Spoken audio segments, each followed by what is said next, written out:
গরম গরম এখানে যে মশলাগুলো আছে পেস্ট, তারপর মশলা দিও আরো।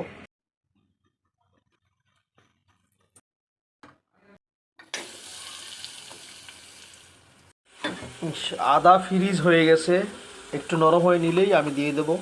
মশলাটা কষিয়ে নিতে হবে, একটু টাইট কষিয়ে মশলা রান্না করা টেস্ট লাগে। তেজপাতা সুন্দর করে ধুয়ে তেজপাতা ছিঁড়ে এভাবে দিয়ে দিতে হবে, একটু ভালো করে কষিয়ে নিতে হবে।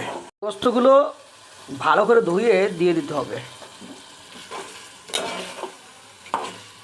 আবার প্রেসার কুকারে দিয়ে দিলাম, এখানে পর্যাপ্ত টাইট গরম হবে।